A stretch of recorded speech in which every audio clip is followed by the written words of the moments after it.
They're both longtime, lifelong members of Meade County. And Mark is they're both gonna talk about the Keffeler history, but I think it's gonna be very interesting. So, if you have any questions, don't forget to ask them.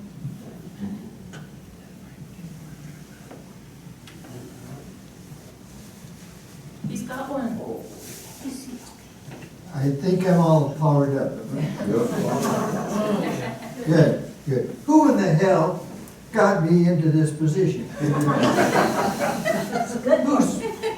was it? Hey, Jody had something to do with it.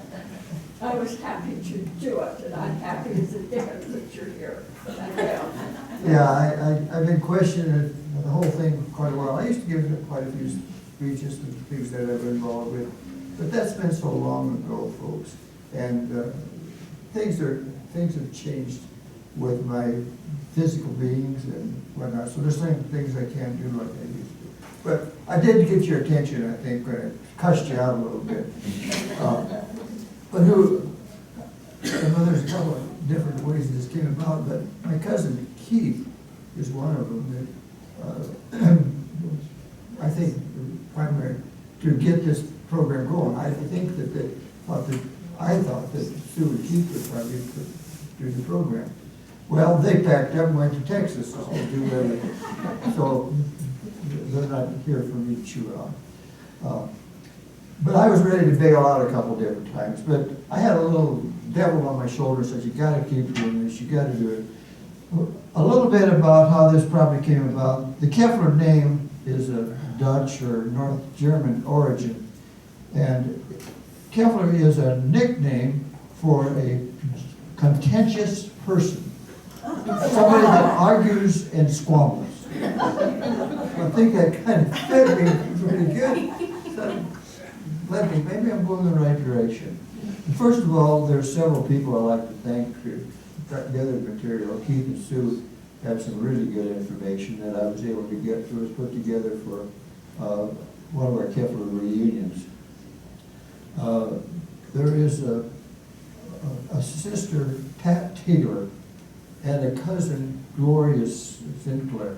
They're cousins of mine that really put together some great material, and we brought some copies along just to look at.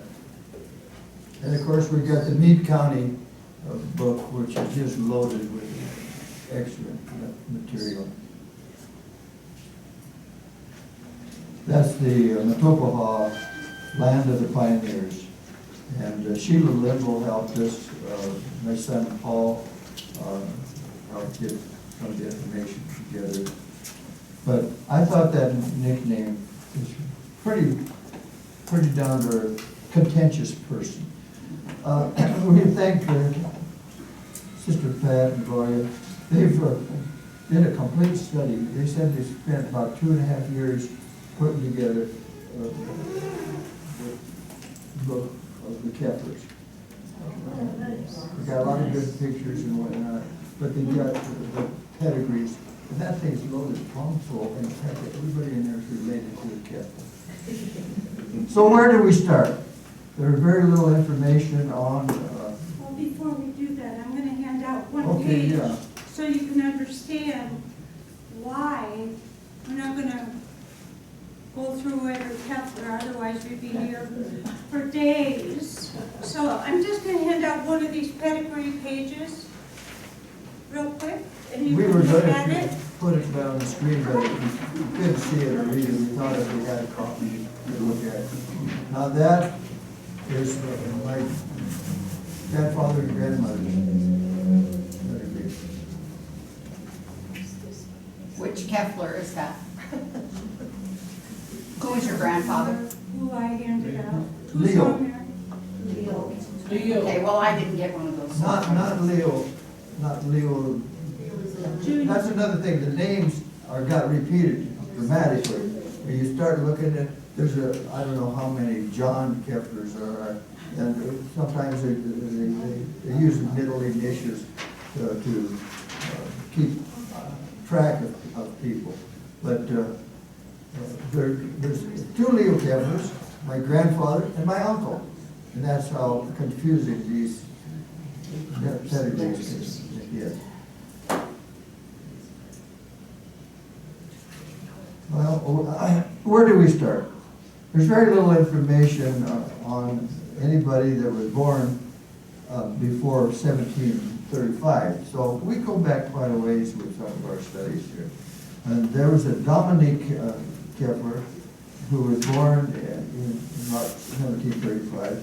And he was from Sturgis, Luxembourg. Now practically every Keffeler we talk to or connect with, they go back to Luxembourg. Even though the German was the language for most of the people from Luxembourg, they did not want to be called German. My grandmother, Veronica Keffeler, was insistent not to be called German. And I run across some other people that said the same thing. Luxembourg is a kind of landlocked country, I'm sure you're acquainted with, or some of you are acquainted with, but they have ever-changing boundaries because of the different regimes that came in. War was going on at the time. Yeah. But the Keffelers were recruited, we understand, that we know, I'm not going to guarantee you that our information is 100% accurate because it gets changed as it gets passed down from one generation to another. But because of their talents in carpentry and masons, they were recruited by the Duchess of Luxembourg to build and construct, I guess, quite a palace. In 1995, I was stationed in Germany as an Army medic. What did I say? 95. Oh, no. 1959, I was stationed in Germany as an Army medic.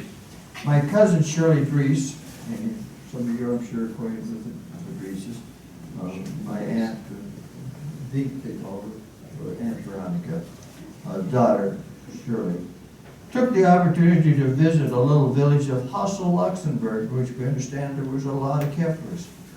We were connected with the Keffelers through relatives of Pete Weber. Pete Weber's, the Webers are related to the Keffelers in a very direct way.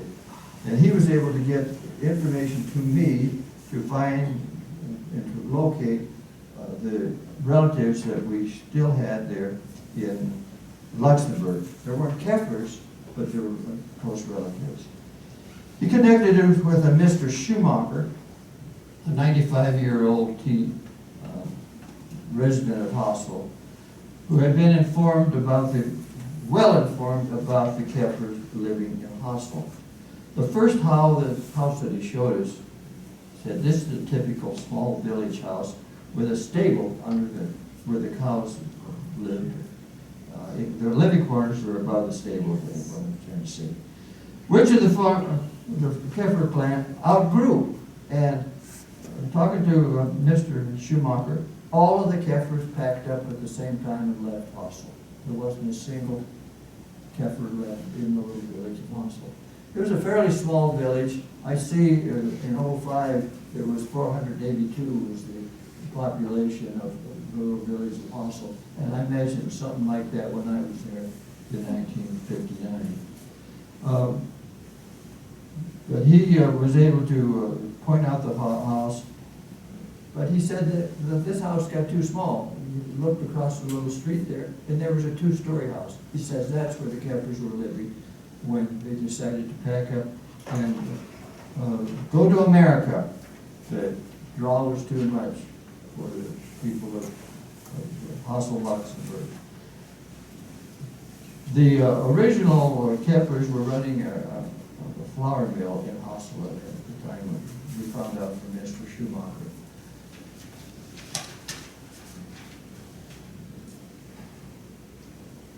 He said that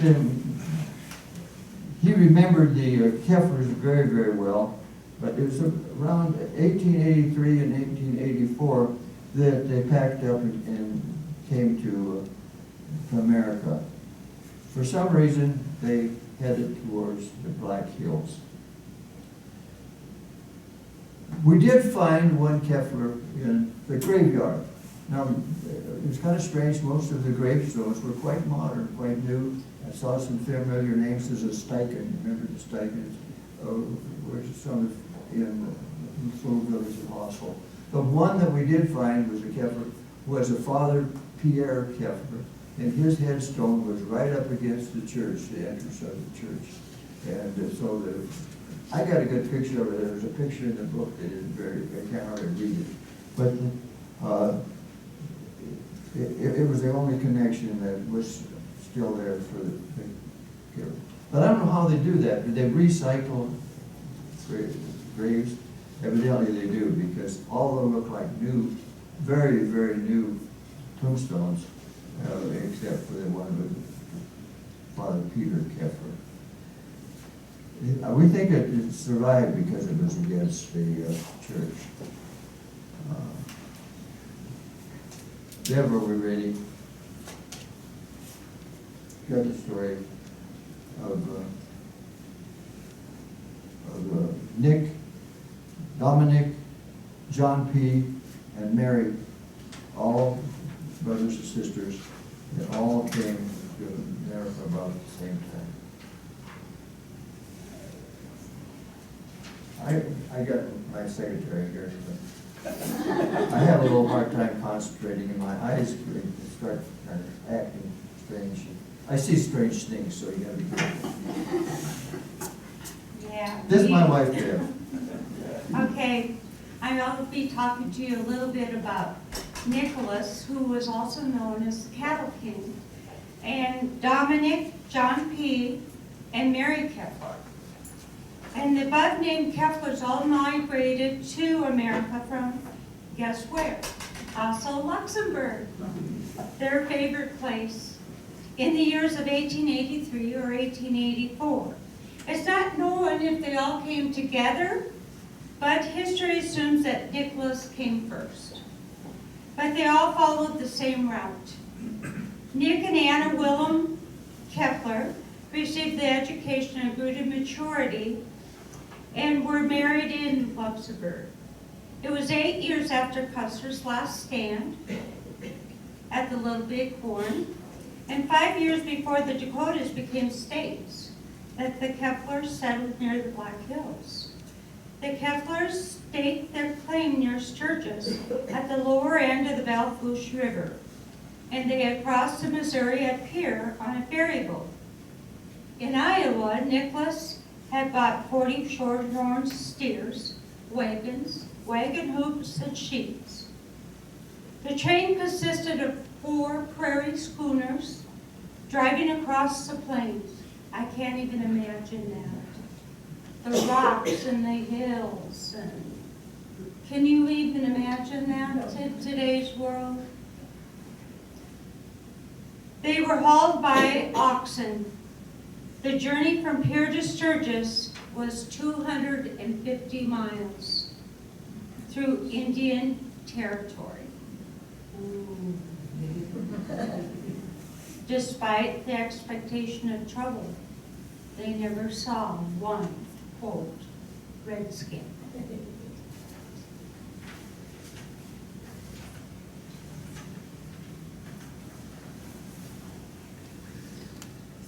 So now we're going to talk about a little story about Joe Kammerer telling of an experience about swimming across the Missouri River with his possessions tied on his back. He was halfway across and he heard music. Wonder why that would be. He couldn't believe his ears. He came out on the other bank and he looked across and there was Dominic Keffeler and his brass band playing. Dominic was the leader with his cornet. Leo Sr. was playing his French horn and one of the girls was playing the drums. Each member of the family played an instrument. What a show. The Dominic Keffeler family is pretty much a starting place of the patrons of the Keffelers in the Black Hills area. For some reason, they got attracted, but they would stop. First, they stopped in Iowa. And then, of course, Iowa, the Carroll County, Iowa is really rich in farming activities. And I think they were attracted to that. Some of our farmers, like raisers and whatnot. But it wasn't long they realized that there was no more land to be homesteaded, and so they started searching. So they decided to come to the Black Hills. It's amazing how many Luxembourgers were attracted to this area of the Black Hills. He traveled to the Black Hills, settling on the Beverly Creek where he homesteaded. After he had proved up on his claim, the family moved into Sturgis, where he ran the first feed store in town. He had the contract to tear down the wooden barn at Fort Meade. Fort Meade was very important to the people because it provided them opportunities for earning wages. And we had, from the Keffeler family, we had some really good masons and carpenters. So they were, I think, also drawn because of that. Well, he got the contract to tear down one of the old wooden barns. While working there, he had both of his legs broke. Someone told his grandson, "Your grandfather sure is tough. The roof fell on his head and broke both legs." We have a difficult time keeping all the Keffelers straight. You're going to hear me say Keffeler Jr. or Keffeler Sr., which really wasn't happened that much, but in order to keep things straight. Leo Keffeler Sr. homesteaded in 1884, and that was where I and Keith and a lot of them grew up. He told of coming home after dark one time and not lighting the lamp, he just crawled into bed. He felt movement under the covers and thought it was a mouse, as mice were frequent visitors in his house. But much to his surprise, he lit the lamp and found his strange bedfellow was a rattlesnake.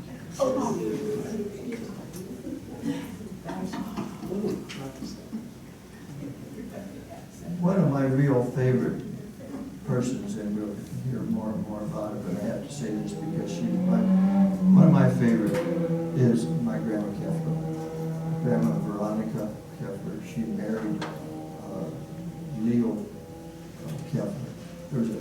There's two Leos, Leo Senior and Leo Junior. And she was such a wonderful lady. She was, can you imagine? And she's going to show some pictures here pretty soon. But they had 15 children. Helped grow the population of the Keffelers pretty well. I think that's what I wanted to say about it. Deb's going to walk through what we forgot about Grandma. Excuse me, is that house still standing? No. On the street. No. The preceding picture, was that of where the Bides lived by the Episcopal Church in Sturgis?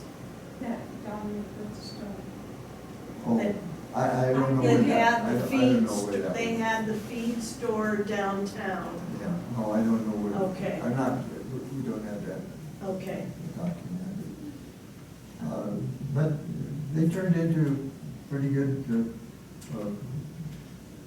businessmen and had a lot of good understand. Leo, during the winter, in order to make a little extra money. Beverly, you want to tell about your grandma? Oh, yeah, I'm jumping. Sorry, I'm sorry. That's okay, you're fine. You want to tell about it? Yes, Ready? I'm ready. Okay. Okay. Gotta turn this on so you can hear me. Okay, Veronica, Mark's grandmother, came to Iowa from Luxembourg. She and her father went to Woonsocket when they came from Luxembourg, looking for land to homestead, but there was nothing there for them to file on. It had all been used up. But Veronica stayed in Woonsocket, but her father went on to find land, hopefully in Sturgis. But while she stayed in Woonsocket, she worked for a family that had a crippled boy and learned some English from him since she only spoke German. She left Woonsocket. She could still read, speak, and write German and French, but her English was rather poor. She left Woonsocket in April, I think the date was April 2nd of 1887, and arrived at her destination on May 17th, on her 17th birthday. She traveled over 300 miles, and the journey took 6 weeks. She walked the entire distance, sometimes driving a small herd of heifers or hand driving the oxen. She was not allowed to ride on the wagon, as it would add extra burden to the oxen. Oh my. I'm sure she didn't probably weigh 100 pounds, but that was an extra burden. She wore out 2 pairs of shoes on the trip.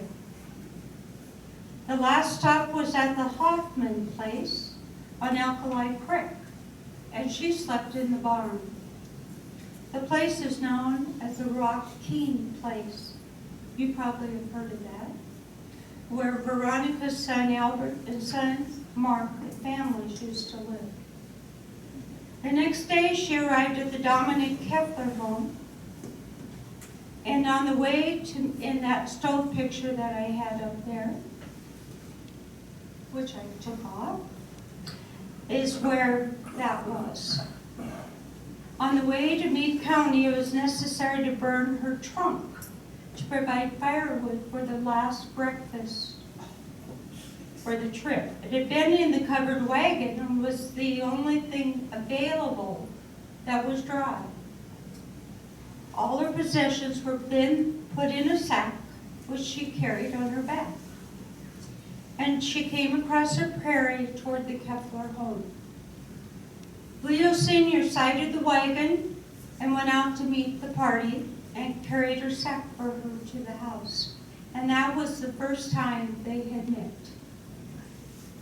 And must have clicked because they married a year later. They lived together for 47 years. This was one of the first houses that they lived in. Somebody might know where this was taken. And then I'm going to show you another house that will look probably even more familiar than that one. This was a house on Lozelle Street. That's where Samson's motorcycle venue is, right? Yeah, it was torn down a few years ago. This is really a great picture. I think it really tells you the whole. As you can see from this picture, they had 15 children. 7 boys, 8 girls. Lena died at the age of 8. Veronica was 40 when she had a set of twins, Cyril and Cecilia, and then later she had another child, Veronica. All but the last 3 children were born on the ranch with the help of a midwife.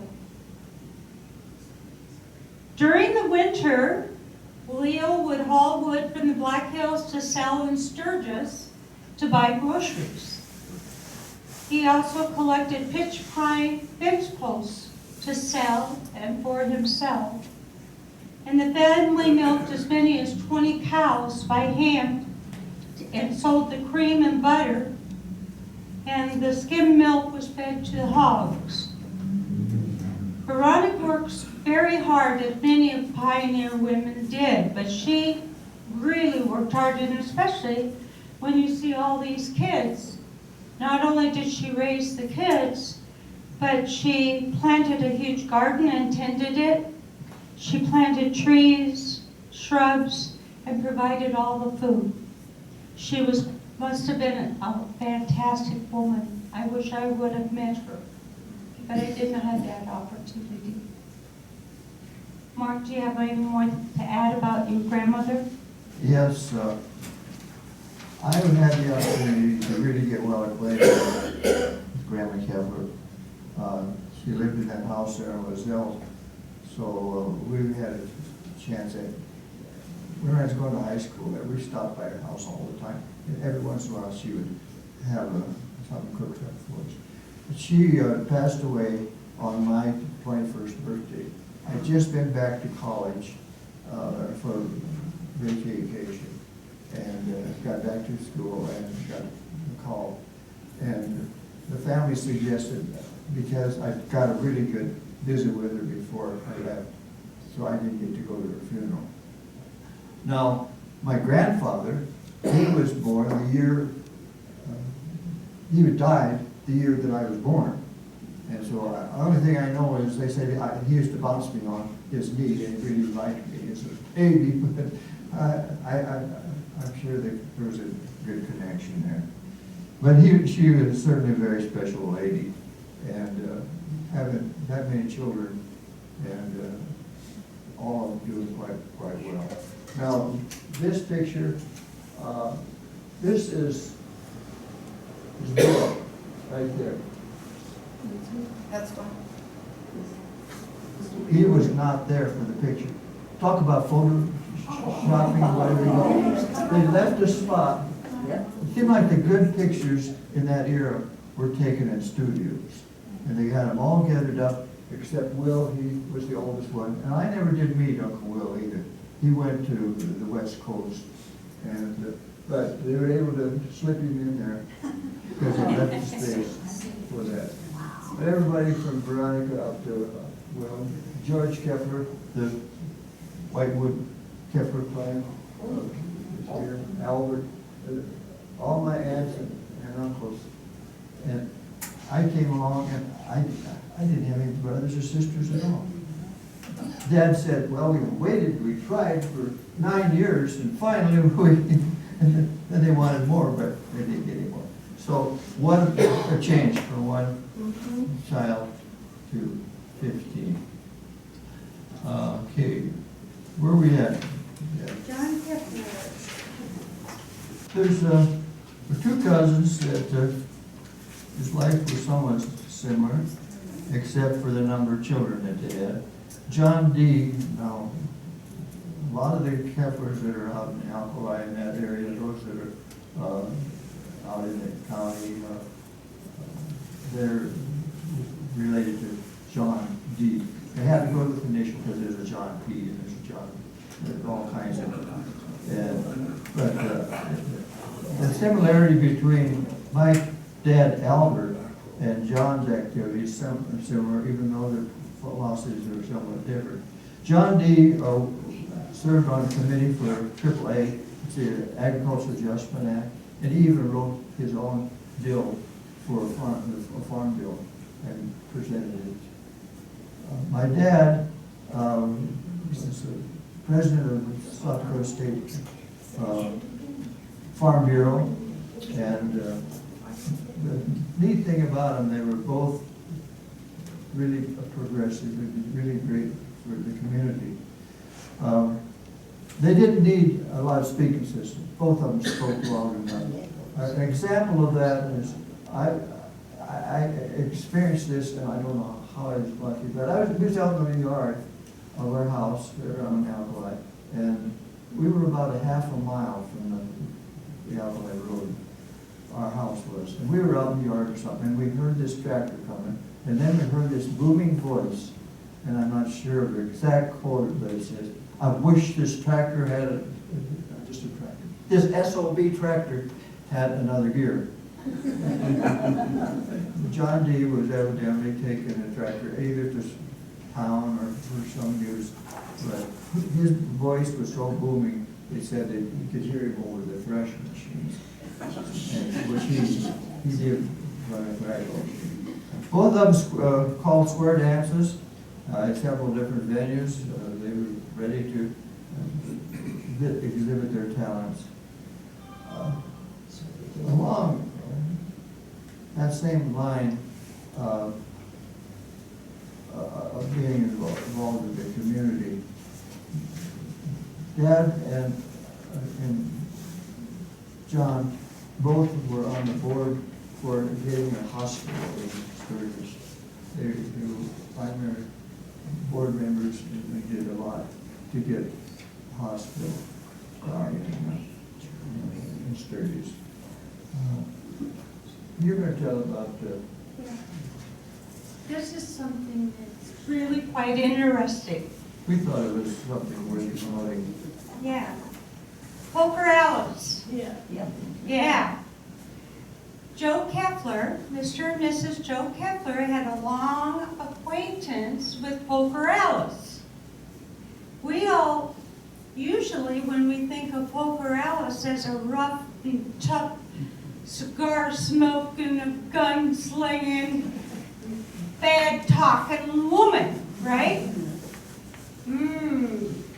Well, Mr. and Mrs. Joe Keffeler thought of her as saw the different side of her.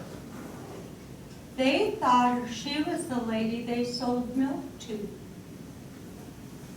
She was kind-hearted and would do anything to help someone who needed it. How many of you would have thought that of her? None of us have ever seen that side of her, have we? Well, when she died, she willed much of her household goods and some of her clothing to the Keffelers, which included, this will surprise you, a large rocking chair, an Edison phonograph, a sewing machine, a set of silverware, the sweater she wore in all the postcard pictures, a set of furs, which included a hat, a cape, and a muff of beaver. Now, can you even imagine that? To me, I thought, that is really cool. So I had to include this in, because I would have never imagined this rough-talking, cigar-smoking woman that we all hear about would have even had any of those things at all. So, I hope you enjoyed that. Okay, now we're going to talk about a traveling show. It seemed like entertainment or music just engulfed the Keffelers. Every time you turned around, there's something going on with music. They played for all different venues and occasions. It went so far as there was a time when Albert and Leo Jr. Had a dance hall on the ranch. It was an old house that was converted to a dance hall. And when we drive into the place, just about a quarter of a mile before you get out of it,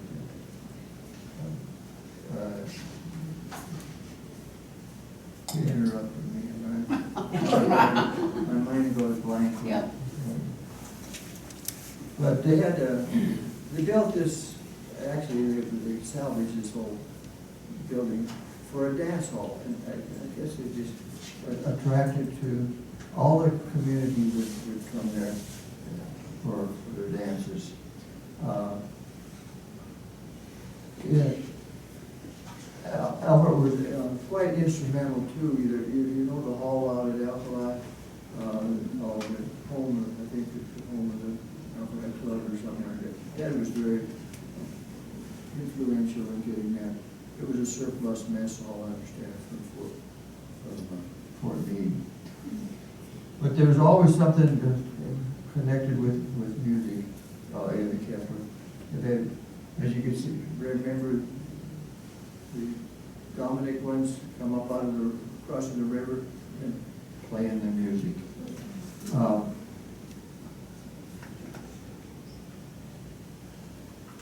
Who's that? Oh, the traveling show.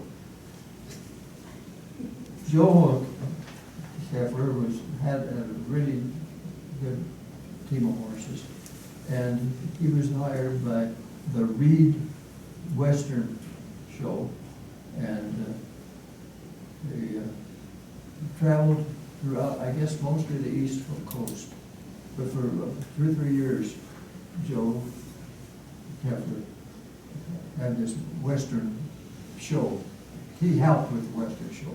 But he got there because he had some really good horses that could pull the wagons that they used. A few highlights that you got. Yes, Mike. people help to. Okay. She's showing another picture of the traveling music show. There was all different instruments that got played by the Keffelers. Keffeler Sr. Played the accordion, which paid, he said, it helped pay for shoes for the kids. Can you imagine 15 kids buying shoes? Had to have something on the side to raise some money for it. Albert and Will and George, the oldest ones, played the fiddle. We got the fiddle player on there? Yeah. Those 2 little guys. Are they here today? Yeah, raise your hands. Over there. Yeah, that was a favorite thing. Have some music of some kind. And, I think both of the kids finally took a few fiddle lessons. Never got so far as giving any concerts, so did you? 4th of July was a big event for people out in Alkali. Dad buddied up with LaRue Olson. Remember the Olson that had the trained buffalo? He and Dad was actually a partner, and they had 4th of July on the ranch, on the Keffeler Ranch.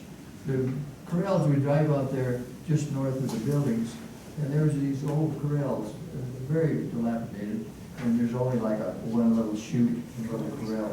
But that was the rodeo grounds for and there's several years they had 4th of July celebration on the Keffeler Ranch. A little bit about the rodeo. Their livestock that they had were in bucking stock, so they had to clean up something. What were they going to do for bucking stock? So they had a product they called Hokey Pokey, and I don't know what it is. I've never been able to find out what it was. But what they do is they pour it on the back of the animal just before they left the chute. I was supposed to spawn enough so the steer or the old milk cow did a pretty good job of bucking. Well, one time they're pouring that on, and of course the animal backed up just a little bit, and the Hokey Pokey got poured right down the back of the cowboys. He left that, I guess the animal bucked pretty good. He left there, ran over, there's breaks just another quarter mile from where those corrals used to be. He ran over there and somebody spotted him, he had his pants down here and himself. But that was to make him buck better. But when you take an old milk cow and you want to use it for a bucking horse, I guess no, well, what would be the product? I don't know. There's another part that Dad really enjoyed. He was involved with the roundup of the Triple V cattle. It was done by the cowboys of 1902. But how could he get involved with that? Well, at the age of 12, he was asked to help just a little bit, not necessarily gather them like the big wranglers were, but to help hold them in holding things. So he had his little, I don't think it was much of a horse, but he had a special horse, kind of sleepy one, that they put him on to watch this gate. Don't let anything slip by there unless we say that it is to be kept. It was sort of, for some reason or other. And another thing is, at the same time, the older cowboys were teaching these young kids some real lessons, made them chew tobacco. Well, they take a little pinch and say, oh, that isn't good enough. Take a big wad, and you put it between your cheek and your gum like this, and I guess the young man that was guarding the gate had just recently got the big old wad of chewing tobacco in his mouth. And the wrangler came by and said, you let that steer slip by you, what's wrong with you? So he slapped that horse on the butt, the horse jumped forwards, and he swallowed the cup. The whole ton of tobacco. I guess he turned about 6 shades of green, and he went over to the bank and lost his cookies, and wasn't very happy. But because Grandpa helped, or my dad helped with the roundup as a 12-year-old, he liked to say that he was one of the 1902 cowboys. That was quite an organization, a group that they had. How's our time going? Okay, we've got a few little miscellaneous. Talk as long as you want. Oh my goodness. Oh, tomorrow. Oh my goodness. No, as I think back, the Albert and Leo partnership was perfect. It was a perfect partnership. They had their talents, they blended together really well. Their interests were the same. Uncle Leo was the mechanic. He was more of the farmer, the crop farmer. He was always looking out for new machinery. He was a welder. He built his own portable welding, put components together for that. He was always on the lookout.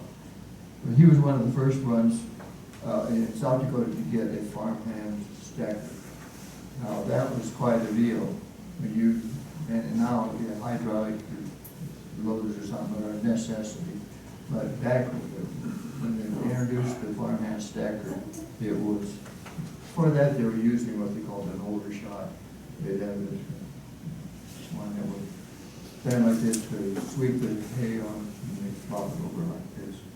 But it was because of Uncle Leo that they got those modern types of things. He was a mechanic. Albert was a rancher. He was a promoter of the beef enterprises. He was one to introduce and to work with Henry Holzman, who was an extension specialist, to select cattle with production records. And he was honored as an eminent farmer with all these activities that he had done. One thing about Uncle Leo, he was really a musician too. He didn't read a note, but played great music. He played the saw. You ever see anybody play the musical saw? Yeah, with one hand up, yeah. It makes quite a neat music. And he had one that wasn't one that I guess he could have used the one out of the shower, but this was kind of decorated. It was a special saw used for the musical. Dad played polo, and he had, I think we talked Keith into playing, and some of the other family members. I played polo. Now that came about because of Fort Lee, the officers there playing polo, they recruited the ranchers. They have somebody to compete with them. And that went on for years. I even got to play a little bit, where they went so far as taking horses up to Sheridan, Wyoming, and over to Pierce, South Dakota. Just a little sidelight that polo was made. His dad tells a story. He drove up and he said, somebody said, those cowboys beat these soldiers today. And the lieutenant colonel or whatever there, he said, no. He says, those cowboys didn't do it. He said, their horses did. He said, those little cow ponies roped with a neck rein and stuff just outdid the fighting. It took a while. They used to get beat up pretty bad, I understand. But Dad was pretty happy when he heard that the cowboys beat.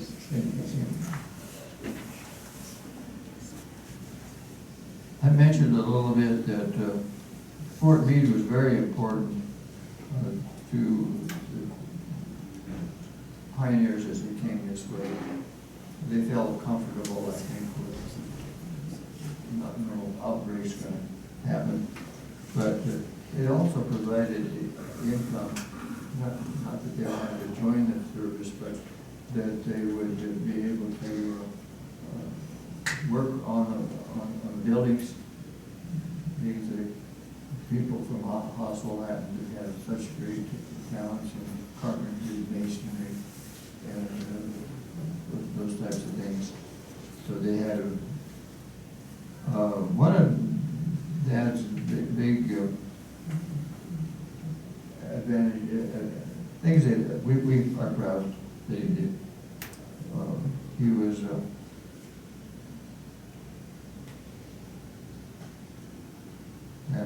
going blank again. That happens to me every once in a while. Oh, he had an 8th grade education. So for him to do some of the things that he did. But he was very community-minded. He was on the Soil Conservation Board. He was the state president of the Farm Bureau. He served on several boards, as did John Keffeler. One of the things is that he wound up with the work that he was doing with the agriculture programs to debate, have some kind of a confrontation with Hubert Humphrey. Everybody know who Humphrey was? Well, he was a pretty smooth politician. And for a dad with his 8th grade education and an old rancher, coming up against Hubert Humphrey was, and I know he was about nervous as I am today. And he did all right. In fact, a few people complimented him. But to have to debate somebody that had those types of credentials, it was. One of the last things that was kind of neat for him was he got appointed by Archie Gruber to serve on the State Welfare Commission, and he wound up being president of that committee. So there was a lot of neat things there. I think I'd like to ask for people who have anything to add, any incidences you've had with my folks, my dad, my family. One other thing that I think is putting us on a high level is we got Miss Rodeo America, Donna Keffeler. Yeah. She's around Keffelers, and I thought that was another great achievement that Keffeler can brag about. At the same time, I was trying to actually be involved, and people would ask me, "Is Donna your daughter?" And I always say no, but she was in my 4-H club. But I remember Linda was in my 4-H club, and Donna was quite shy, and her first 4-H talk was a real effort for her. But I went to Ralph's funeral, and Donna gave him a eulogy. It was absolutely fantastic. I tell you what, she's really come around in those little years of 4-H. Anything about any of the, I don't know, I can't answer many questions, but these books are just full of information. Did you show that, how full that one book is of these names? Yes, Tom. One of the things I'd like to add is thank you to you for the years of service in 4-H. I was one of the members of the 4-H club out there, and one of the fond memories I had, at least when I was in high school, was playing polo with you and your dad and Keith, and I've never made so much money as when I got to cool off all your polo ponies between chuckers. 10 cents a head, and you'd be surprised how many horses you can lead when you're making that kind of money. But thank you for your time and service in that capacity. Well, thank you, yeah. Yes. Do you have any pictures of Alkali at Kittleton's place playing polo? My dad played with him, Saga. Well, that's where I mean, polo. Yeah, polo were, field, yeah. on the Kittleton place. Yes. And it was a nice level place. And Do it you was- have any pictures of that? I think, I don't know. Because I've been hunting for some and I haven't been able to find it. Well, we'll put that on the search for it. The West River History Conference had a program on the polo program that was here, and they do have put out a book, West River History Conference, and I know I bought the book, and it isn't in the library here, and that would probably have been about 2016, 15 or 16, and the book is here, and Nancy Harlan put it together. She was a Thompson, and she's living here in town now, so you might like to check on that book. Nancy Thompson. Nancy Thompson. Yeah. That ground there, Kittleton's, was ideal for a polo. It was buffalo grass and short, and usually didn't have to mow it or anything before the season started. But yeah, we assembled there an awful lot. And then towards the end, Jim Roth actually built. Yes. It wasn't outdoors, it was an indoor built with the dimensions of an indoor polo, and it had sloping sides and whatnot. I guess it eventually got turned into more roping. The polo didn't catch on like the team roping and things like that. And he converted it. Jim converted it to. That's where my brother Ray got knocked out. Completely knocked off the horse and was completely unconscious at the Roth place. Oh, yeah. Raymond Donna, Yeah, yeah. you went to school with us. Yes, yes. Yeah, I got hit in the eye with the pole now. At that same time, they had to take me to the doctor. And I remember we used to walk the horses and Jeff would say, "Get the valve out, you go walk them." Yeah, they had to be cooled down. Yeah. Oh, yes. Marcus, this is on a different subject, but when you lived on the Zell, we lived right across the alley from you in that little teeny white house there on West Main Street. And my dad was a pallbearer at your dad's funeral, I think. And anyway, he came home, he was so confused because he was the only non-Catholic, and he didn't know whether to stand up. So I remember that just like it was yesterday. And I hadn't thought of it until I saw you standing up there, but I just remember he was really upset because he didn't know if he did the opposite or not, but he made it through anyway. Yeah, I think that happened a couple different places. Oh, I remember there was one other thing that he didn't mention, but his dad, hands were Oh, yeah. used to Forgot that. paint the glass, The murals. the murals at the St. Martin's. St. Martin's. Yeah, his hands. They were used as models. There were the models to paint those murals at St. Martin's. Yeah, I thought that was rather interesting. Yeah, they pulled him out of class. Father He Columban. thought he was in trouble. Father Columban, who was one of the main religious leaders here in Sturgis, pulled him out of class for this artist from, where was that artist? Anyway. Italy, he was from Italy. Michael knows about the activities at the chapel. Yeah. I guess I don't know a lot of the details, but yeah, he was asked to model his hands for the artist. And on another note, Keffeler was involved in building that chapel. I know there's been some history programs on the chapel here, and it was the Brooke family and in the Keffeler, they were in partnership. We built several homes and stuff in this area. So which ties to the chapel in a couple different ways there.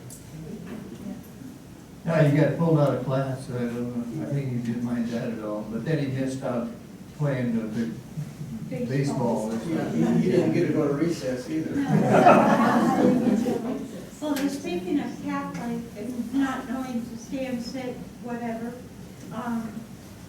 there were several priests and nuns within the Catholic history that you were going to mention that. There were Well, first of a all, tremendous number. the only chapel that I found in was in the cemetery, and that was a Catholic priest. Yes, there's a lot of nuns. Reveners. Redners and, Yeah. Well, we got- that's another relative, is it Redner? Well, and then we had some other relatives, shirt-tail relatives here today too. Have all the relatives stand up. Yeah, anybody Yeah. connected with, Anyone do you mind connected. standing? Yeah. Anyone? No, just any Keffeler, any Any Keffeler. Keffeler or connection to one. Yeah, or connection to one. And the rest of you might be too. Thank you.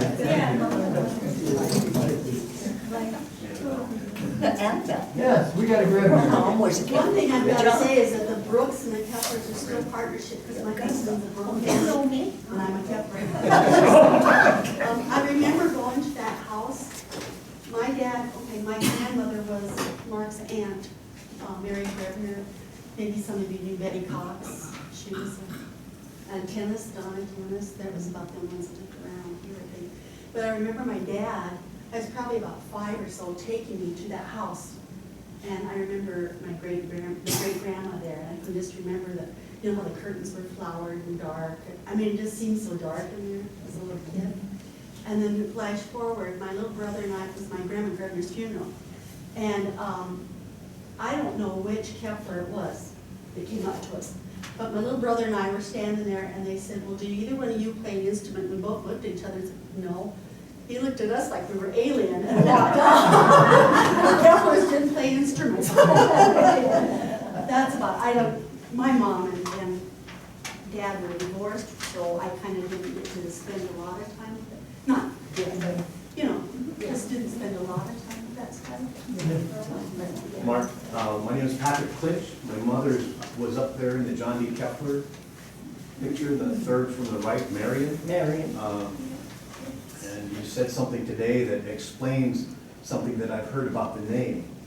I've talked to several people from Germany, and there is no letter in the German alphabet that makes that sound. They have a symbol that looks like a double cursive F with one line through it, and it makes a sound of a Z.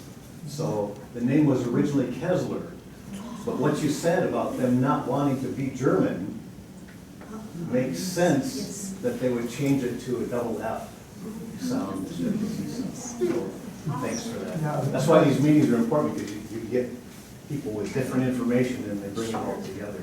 That ending of L-E-R, there's a lot of customers and Keffelers and all that. And I was talking to somebody about names and the Keffelers, and said that we think that L-E-R has some kind of meaning. Well, I'm German. What's wrong with it? Well, because of all the regimes, I guess, that mistreated, and even though they were spoke German, they did not want to be called German. And, it was another person, and I don't think they knew what they was talking about, but he said, E-L-R, yeah, you're more closely related to Hitler than I am. All day without saying that. But yeah, there's a lot. Usually it doesn't have that extra E in it. And that has been something that plagued me forever. And why did they put that extra E in there? K-E-F-F-E-L-E-R. And it messed her up. She was trying to get connected with something on the computer.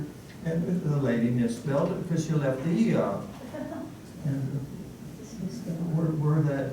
where that extra E got stuck in there. Now, Dad ran into some Keffelers, West Coast, he said, that did not have that extra E in it.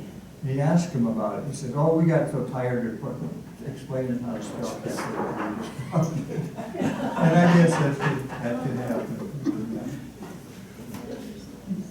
Anything else? Yes. Can I borrow that book for a second? Which one do you want? This is book blue one. This I one? wanna look up something. You betcha. Oh, how many groups we got here? The groups are Yeah, there's really there's closely Google's connected to here. the Keffelers too. How many Bashans? Any Bashans? Because they're all interrelated. Somewhere, somehow. There's probably a lot more collection than you think. Anybody else? Yes. I wanted to say something. I wish this had been put on Facebook, or there's a Keffeler family Facebook page. Because as soon as I read it in the paper, we decided that we could come, and I put it on Facebook, and Patrick's sister said, "Today?" And I went, "Yes." I said, "I just read it in the paper." So I think maybe if this had been we're from Rapid City. It will be on Facebook, because they She's talking about the meeting today. Yeah, for the meeting today, that there might have been more people that would have been able to, had they known about it. We're from Rapid City, so we didn't know till I read in the journal today. It was it Pioneer? We're glad that you. Yeah, me One too. could do that. I'm looking back at. I will say one of the best things about a family history is this. Everybody was coming in happy, glad to see each other, hugging family members, and all of us interested. And those of you in the Bashan family, we wanted to do a Bashan family history someday. Like Eddie, if we can catch people, we'll do them. And we'll work on that down the road. We've had quite a few family histories, but they're the best thing of all for history. So, thanks for coming. Mentioned that Mary Redmond, she was my favorite aunt. And she lived in a little house just next to grandmother's. Well, thanks, all of you for coming. Sure appreciate it. I'm sorry I can't talk about it.